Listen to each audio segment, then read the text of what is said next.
అట్లనే మన ఇంకో బాబు కూడా ఉన్నాడు. ఆ బాబు కూడా చెన్నైలో బ్రాహ్మణ వాళ్ళు.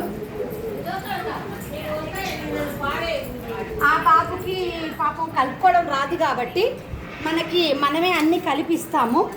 ఆ బాబు ఇగోండి, ఆ బాబుకి సుమన్ హాయ్ చెప్పు.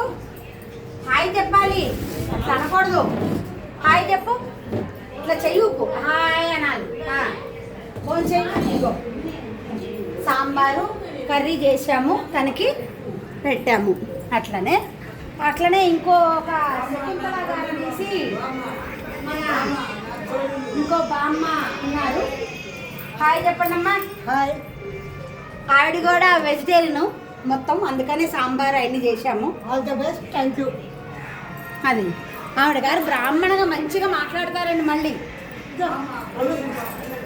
అట్లనే ఇంకో ఇద్దరు ఉన్నారండి. ఒక ఆవిడ గారికి ఏమో చెవుడు, ఒక ఆవిడ గారికి ఏమో వినపడదు. ఇప్పుడు ఆమెతో కుస్తీ పట్టడం చూడండి నా పరిస్థితి. ఇదిగో చూసారా, మనం చెప్పేది ఆవిడ వినరు.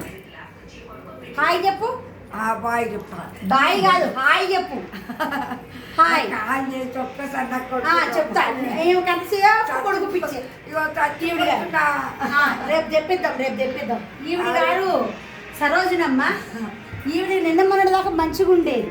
కాకపోతే ఏంటంటే కొంచెం ఈవిడ గారికి ఇది అయ్యింది కాబట్టి ఇక మనమే అన్నీ చేయాలి. ఇల్లులో బయటికి రాలేరు. టేబుల్ మీద పెట్టుకోమ్మా. ఈవిడ గారికి తినడానికి చెయ్యి కూడా రావడం లేదు.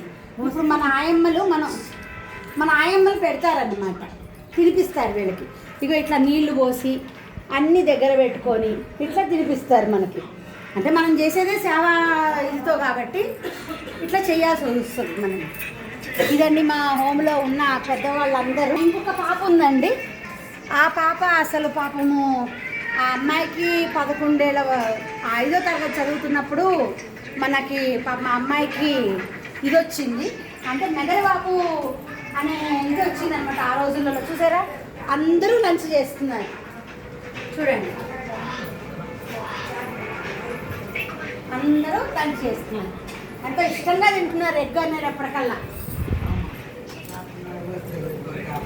అదో ఇప్పుడు నేను చెప్పాను కదండి, ఆ పాప అగో ఆ పాప ఈ పాపేనండి.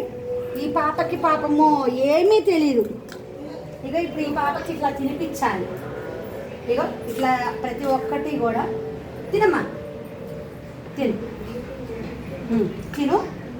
ఓకే, అది తిను, మళ్ళీ వచ్చి పెడతాను.